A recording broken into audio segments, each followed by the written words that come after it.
Hello दोस्तों, Pankaj study classes में आप लोग का नहीं स्वागत है। क्यों? क्योंकि आप लोग नहीं पढ़ रहे हैं, इसलिए नहीं स्वागत है। ठीक है ना। आप लोग इसको रिवीजन मारिए अच्छा से। आज चैप्टर लाए हैं 7 क्लास का 4 अध्याय 4 उष्मा चैप्टर है। ठीक ना। आज चलते हैं इसका डिफिनेशन। उष्मा का सबसे पहले नंबर डिफिनेशन देखते हैं। उष्मा का डिफिनेशन क्या होता है कि उष्मा क्या है। उष्मा एक ऊर्जा का रूप है जो ताप के कारण होता है। उष्मा एक प्रकार का क्या है, उष्मा एक ऊर्जा का रूप है जो ताप के कारण होता है।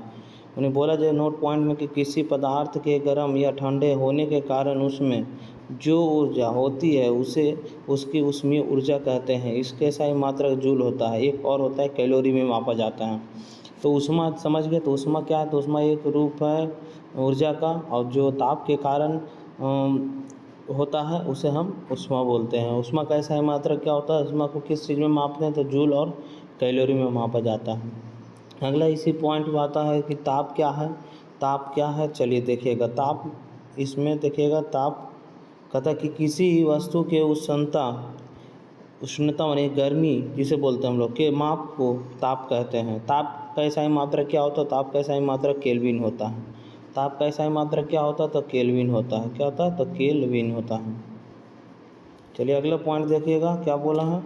अगला है कि थर्मामीटर क्या था। थर्मामीटर एक जिसे ताप मापने के लिए उपयोग किए जाने वाले युक्ति को तापमापी थर्मामीटर कहते हैं। जैसे डॉक्टर थर्मामीटर हो गया, डॉक्टरी थर्मामीटर हो गया। फिर सेल्सियस स्केल में मापते हैं जो थर्मामीटर का मापन हो गया। जैसे डॉक्टरी थर्मामीटर क्या था, जिस तापमापी से हम अपने शरीर के ताप को मापते हैं उसे डॉक्टरी थर्मामीटर कहते हैं। सेल्सियस स्केल क्या है, तो ताप मापने के स्केल जिसे सी द्वारा सूचित किया जाता है। मैंने सेल्सियस स्केल को सी से सूचित किया जाता है, डिग्री सेल्सियस। यानी डॉक्टरी थर्मामीटर से आप जो है से हम 35 डिग्री से 42 डिग्री सेल्सियस तक के ही ताप माप सकते हैं।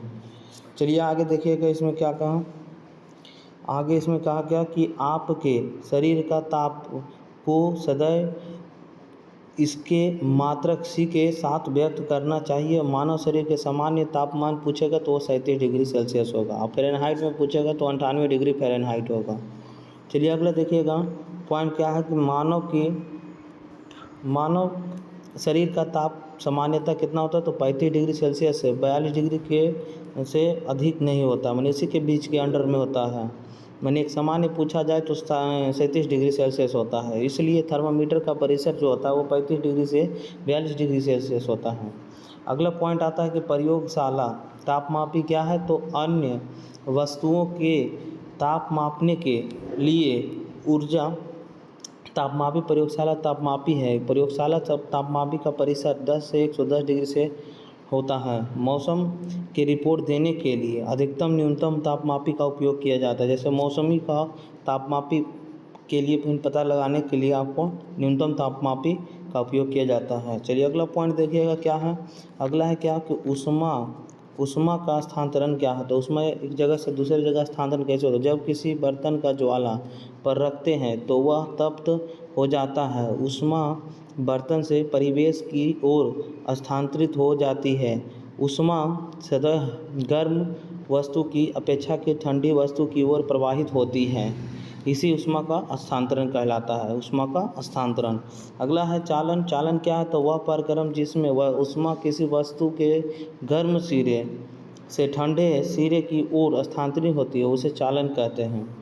अगला देखिएगा चालक क्या है, तो जो पदार्थ उष्मा को आसानी से जाने दे उन्हें उष्मा का चालक कहते हैं। जैसे एल्युमिनियम हो गया, लोहा हो गया, ताप हो गया, ये सब उष्मा का चालक है। तो उष्मा का चालक है तो विद्युत के भी चालक है।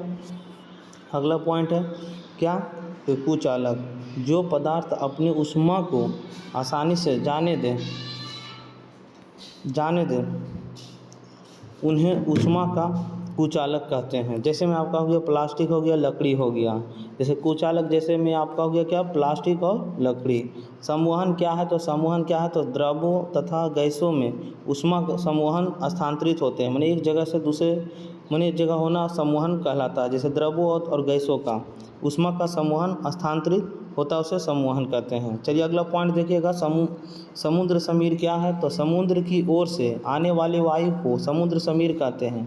तटीय क्षेत्र में दिन के समय स्थल शीघ्र गर्म हो जाता है, उसे समुद्र समीर कहा जाता है। चलिए अगला पॉइंट देखिएगा क्या है। अगला पॉइंट है कि थल समीर क्या है, तो स्थल से ठंडी वायु समुद्र की ओर बहती है जिसे थल समीर कहते हैं। रात्रि में समुद्र का जल धीमी गति से ठंडा होती है, उसे थल समीर कहा जाता है। चलिए अगला पॉइंट क्या है, विकिरण। सूर्य से पृथ्वी तक ऊष्मा एक अन्य प्रक्रम द्वारा आती है जिसे विकिरण कहते हैं। विकिरण क्या है, तो सूर्य से पृथ्वी तक ऊष्मा एक अन्य प्रक्रम द्वारा आती है जिसे विकिरण कहा जाता है। अगला नोट पॉइंट क्या है, स्टार पॉइंट की सभी गर्म पिंड विकिरणों के रूप में ऊष्मा विकृत करते हैं। अगला है स्टार पॉइंट के कुछ भागों में परिवर्तित हो जाता है। फिर अगला पॉइंट है कुछ भाग अवशोषित हो जाता है, कुछ भाग परागत हो सकता है। गर्मियों में हम हल्के रंग के कपड़े वस्त्रों को पहनते हैं, सर्दियों में क्योंकि आरामदायक हो। सर्दियों में हम गहरे रंग का कपड़े पहनना पसंद करते हैं क्योंकि उस समय मौसम जो होता है बहुत ठंडक होते हैं। चलिए आप लोग कहें वीडियो समाप्त करते हैं। धन्यवाद।